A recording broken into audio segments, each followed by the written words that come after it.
Hi friends, எல்லாருக்கும் வணக்கம். என் ஃப்ரெண்டோட அம்மா பேர் தேன்மொழி. தேன்மொழிக்கு வயசு 45.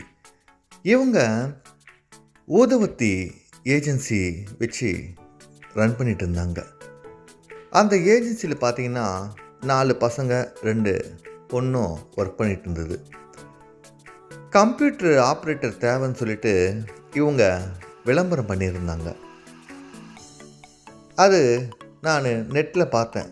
சரி, நம்ம இப்போ வேலை இல்லாமல் தானே இருக்கோம், இங்கே போயிட்டு ஜாப் கேட்கலாமேன்னு சொல்லிட்டு, அம்மா இந்த மாதிரி நான் ஆடு பார்த்தேன், உங்கள் ஏஜென்சியில் கம்ப்யூட்டர் ஆப்ரேட்டருக்கு ஆள் வேணும்னீங்களே, நான் ஜாப் ஜாயின் பண்ணிக்கிட்டோமா அப்படின்னு கேட்டேன். சரி, எக்ஸ்பீரியன்ஸ் ஏதாச்சும் இருக்கான்னு கேட்டாங்க. இல்லை, நான் ஃப்ரெஷ்ஷு, இதுக்கப்புறம் நான் தான் ஒர்க்கு கற்றுக்கணும் அப்படின்னேன். சரி, 1 வீக் நான் பார்க்குறேன் அப்படின்னாங்க. நானும் அந்த கம்பெனி ஊதவத்தி கம்பெனியில் ஜாயின் பண்ணிட்டேன். ஒரு 2 நாள் கொஞ்சம் அப்சர்வேஷன் பீரியட் மாதிரி போச்சு. ஓரளவுக்கு நான் அந்த பில்லிங் செக்ஷனு, ஸ்டாக்கு எல்லாம் அப்டேட் பண்ணிட்டேன். தேன்மொழிக்கு பார்த்தீங்கன்னா அவங்க கணவர் இல்லை, அவர் இறந்து ஒரு 5-6 வருஷம் இருக்கும். என் ஃப்ரெண்டும் திருச்சியில் ஒர்க் பண்ணிகிட்டு இருந்தான். தேன்மொழிக்கு நான் ரொம்ப நம்பிக்கையான ஆளாக இருந்தேன். ஒரு நாள் பசங்க எல்லாம் அந்த ஊதவத்தி டெலிவரிக்காக ஷாப்புக்கு போயிட்டாங்க. அங்கே இருக்கிற 2-3 பொண்ணுங்க அவங்க ஒர்க் பண்ணிட்டு இருந்தாங்க. தேன்மொழி உடனே, சரி வா நம்ம கொஞ்சம் வேர் ஹவுஸ் வரைக்கும் போயிட்டு வரலாம், அங்கே போயிட்டு ஸ்டாக்லாம் எவ்வளோ இருக்குதுன்னு சொல்லிட்டு கவுண்ட் பண்ணிட்டு வரலான்னு சொல்லிட்டு நானும் தேன்மொழியும் அவங்க காரில் தான் போனோம்.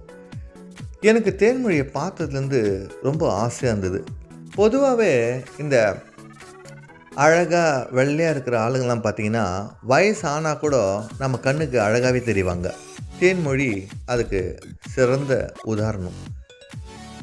அவங்களே காரு செல்ஃப் டிரைவிங் பண்ணிவிட்டு அந்த வேர் ஹவுஸ் போனதும் அங்கே யாரும் இல்லை, தனியாக தான் இருந்தது அந்த வேர் ஹவுஸு.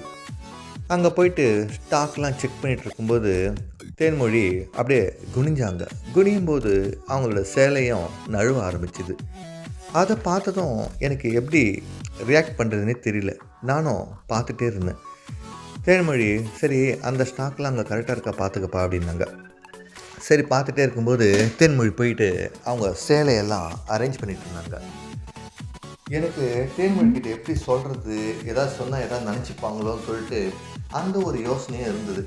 சரி, மனசில் இருக்கிறத சொல்லிடலாமே சொல்லிவிட்டு, அம்மா நீங்கள் இந்த வயசில் கூட ரொம்ப அழகாக இருக்கிறீங்க, எல்லாருக்குமே உங்களை பார்த்தா ஆசையாக இருக்கும் அப்படின்னு சொல்லிட்டேன். சொன்னதும் தேன்மொழி பேசவே இல்லை, அமைதியாகவே இருந்தாங்க.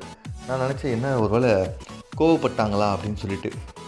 கொஞ்சம் நேரம் கழித்து அவங்க சொன்னாங்க, ஆமாம், எனக்கும் என் வீட்டுக்கார் இறந்து 5-6 வருஷம் ஆகுது, எனக்கும் சில தேவைகள்லாம் இருக்குது, அதுக்கு நான் எல்லாருக்கிட்டே போயிட முடியுமா, நான் என்ன பண்ணுறது அப்படின்னாங்க.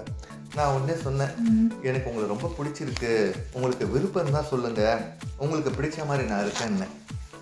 தேன்மொழி உடனே சரி இருன்னு சொல்லிவிட்டு அவங்க கம்பெனிக்கு ஃபோன் பண்ணாங்க. கம்பெனிக்கு ஃபோன் பண்ணிவிட்டு கொஞ்சம் ஒர்க்கெல்லாம் எல்லாருக்கும் சொன்னாங்க. அந்த ஒர்க்கெலாம் பார்த்துட்ருங்க, நான் வரத்துக்கு ஒரு 2 hours ஆகும்னு சொல்லிட்டாங்க. சொன்னதும் தேன்மொழி அந்த வேறு ஸ்கூல்லையே ஒரு ரூம் மாதிரி இருந்தது. அந்த ரூமில் கூட்டிகிட்டு போனாங்க. கூட்டிகிட்டு போட்டு என்னோட முன்னாடி அவங்க சேலையெல்லாம் விளக்க ஆரம்பித்தாங்க. சேலையை விளக்குனதும், உனக்கு இப்போ என்னெல்லாம் தெரியுதுன்னாங்க. எனக்கு எல்லாமே நல்லா அழகாக தெரியுது, அதுவும் மாம்பழங்கள்லாம் எனக்கு ரொம்ப பிடிக்கும் அப்படின்னு. உடனே மாம்பழத்தை பார்த்துட்டே இருந்தேன், எப்படி சுவைக்க மாட்டியா அப்படின்னதும் தேன்மொழியை கட்டி அணைச்சி நான் மாம்பழங்களை சுவைக்க ஆரம்பித்ததும் அவங்களுக்கு ரொம்ப சந்தோஷமாகிடுச்சு. இந்த 45 வயசு ஆளுங்கள்லாம் பார்த்திங்கன்னா, அவங்க சில ஆண்களை பார்த்தாலே அவங்களுக்கு ஆசை அதிகமாக இருக்கும். ஆனால் அவங்க சொல்கிறதுக்கு ரொம்பவே தயங்குவாங்க. நம்ம போயிட்டு சொல்லிட்டா அவங்க ஏதாவது நினச்சிப்பாங்களோ அப்படின்னு சொல்லிட்டு. ஏன்னா அவங்களுக்கு கணவர் இருந்தாலும் சரி, இல்லைனாலும் சரி, 45 வயசுக்கு மேலே தான் அவங்களுக்கு ஆசைகளும் சில ஐடியாக்களும் இருக்கும். பொதுவாக இந்த 21, 22 வயசு பொண்ணுங்கள்லாம் பார்த்திங்கன்னா அவங்களுக்கு அவ்வளவா ஐடியா இருக்காது. எந்த மாதிரி பண்ணால் சுகம் அதிகமாக இருக்கும், எப்படி பண்ணணும் அதெல்லாம் தெரியவே தெரியாது. அதே இந்த வயசு ஆனதுக்கப்புறம் பார்த்தீங்கன்னா, அவங்களுக்கு ரொம்பவே நாலேட்ஜ் அதிகமாக இருக்கும். இந்த ஸ்டைலில் பண்ணணும், இப்படி பண்ணணும், இதை இப்படி பண்ணணும் அதெல்லாம் அவங்களுக்கு நல்லாவே தெரியும். அதனால் தேன்மொழி அவங்க நல்லாவே சந்தோஷத்த குடுக்க ஆரம்பிச்சாங்க. அதுக்கப்புறம் தேன்மொழியோட பெண்ணுறுப்ப சுவைக்க ஆரம்பிச்சேன். சுவைக்க ஆரம்பிச்சதும் தேன்மொழி என்ன சொன்னாங்க, "எனக்கு இந்த இடத்துல இந்த மாரி ரொம்ப நேரம் சுவைச்சா தான் ரொம்ப பிடிக்கும்னதும், நானும் சுவைக்க ஆரம்பிச்சேன். சுவைக்க ஆரம்பிக்கும்போது சூடா தண்ணியும் வர ஆரம்பிச்சது.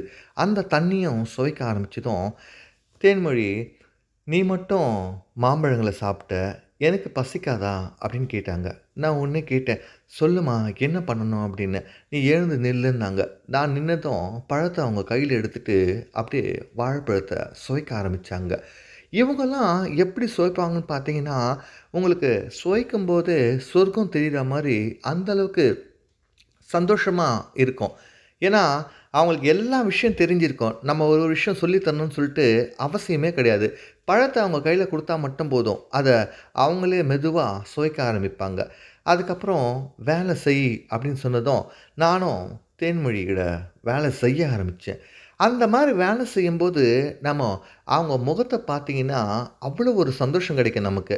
பொதுவாவே இதுவே ஒரு சந்தோஷமான விஷயம் தான். அதுவும் வேலை செய்யும்போது அவங்க முகத்த பார்க்கும்போது, நமக்கு இன்னும் கொஞ்சம் சந்தோஷத்த அதிகமா குடுக்கணும். அவங்களுக்கு என்ன தேவையோ அத நம்ம செய்யணும்னு சொல்லிட்டு, நம்ம மைண்ட்லயே நம்ம ஃபிக்ஸ் பண்ணிப்போம்.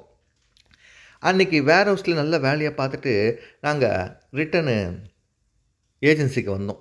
வந்ததும் எல்லாம் ஸ்டாக்லாம் கரெக்ட்டா சிஸ்டத்தில அப்டேட் பண்ணிட்டேன். எல்லாம் வேலை முடிச்சுட்டு ஈவினிங் 7 மணிக்கு எல்லாம் ரிட்டர்ன் கம்பெனிய விட்டு அவங்கவங்க வீட்டுக்கு போயிட்டாங்க. நானும் தேன்மொழியும் இருந்தோம். தேன்மொழி என்ன சொன்னா, "மத்தியானம் பண்ண மாரியே இப்பயும் பண்ணலாமா?" அப்படின்னாங்க. நானும் சரின்னு சொன்னேன். ஏன்னா, நமக்கு இந்த மாரி ஆளுங்க ஃப்ரெண்ட்ஷிப் கிடைக்கிறதே ரொம்ப கஷ்டம். கிடைக்கும்போது அவங்க கேட்டு நம்ம ஏன் இல்லன்னு சொல்லணும்னு சொல்லிட்டு, மறுபடியும் நாங்க ஏஜென்சிக்குள்ளேயே வேலைய பார்க்க ஆரம்பிச்சோம். எல்லா பெண்களுக்குமே முன்புறம், பின்புறம் அங்கலாம் நம்ம சுவைக்கும்போது பார்த்தீங்கன்னா, அவ்வளோ சந்தோஷமா இருக்கும். அதுவும் இந்த மாரி ஆளுங்களுக்கு நீங்க பின்புறத்தில வேலை செய்ய ஆரம்பிச்சீங்கன்னா, அது அவங்களுக்கு ரொம்பவே ஈடுபாடு தரும். என்னதான் நம்ம முன்பகுதியிலே வேலை செஞ்சாலும், அந்த பின்புறத்தில வந்து வேலை செய்யும்போது பார்த்தீங்கன்னா, அது அவங்களுக்கு புதுசாவும் இருக்கும், நல்ல சுகமும் தரும். எல்லாருமே பின்புறத்தில வேலை செய்யும்போது ஒத்துப்பாங்களான்னு பார்த்தீங்கன்னா, கண்டிப்பா கிடையாது. கொஞ்சம் பேர் ரொம்பவே கூச்சப்படுவாங்க. "ஐயய்யோ! அங்கலாம் பண்ணணுமா?" அப்படின்னு சொல்லிட்டு. இந்த மாரி நம்ம உடல் உறவுல இருக்கும்போது, எந்தவித யோசனையும் இருக்கக்கூடாது. உங்களுக்கு என்ன தோணுதோ, அத நீங்க கண்டிப்பா பண்ணியே ஆகணும். நம்ம ஒரு ஒரு விஷயம் இது பண்ணா அவங்க ஏதாவது நெனச்சுப்பாங்களா? அப்படின்னு சொல்லிட்டு ரொம்ப கூச்சப்பட்டீங்கன்னா, அந்த சந்தோஷன்றதே நமக்கு கிடைக்காது. அதனால நமக்கு அவங்க கிட்ட என்ன தோணுதோ, அந்த நேரத்தில மட்டும் தான் நம்ம அவங்க கிட்ட சொல்லவும் முடியும், செய்யவும் முடியும். எப்பவுமே பின்புறத்தில எப்படி செய்யணும்னு சொல்லிட்டு ரொம்ப பேரு யோசிப்பாங்க. அதுக்கு என்ன பண்ணணும்னா, நல்லா தேங்காய் எண்ணெய முதல்ல அப்ளை பண்ணிக்கணும். தேங்காய் எண்ணெய அப்ளை பண்ணிட்டு, கொஞ்ச நேரம் சுவைக்க ஆரம்பிச்சுட்டு, அதுக்கப்புறம் நீங்க வேலை செய்ய ஆரம்பிச்சீங்கன்னா, அதோட வலி வந்து கொஞ்சம் கம்மியா தான் இருக்கும். ஆனா, சுகம் அதிகமா இருக்கும். அதுவும் இந்த பின்புறத்தில பார்த்தீங்கன்னா, நீங்க மத்தியானம் ஒரு 2 மணிக்கு, 3 மணிக்கு இந்த மாரி வேலைய பண்ண ஆரம்பிச்சீங்கன்னா, அது இன்னுமே சந்தோஷம் தரும். அது ஏன்னா, ராத்திரியில நீங்க வேலை செய்யும்போது பார்த்தீங்கன்னா, உங்களுக்கு ஏற்கனவே ஒரு தூக்க கலக்கம் இருக்கும். அதனால உங்களுக்கு அந்த சந்தோஷன்றது ரொம்ப ஃபீல் ஆகாது.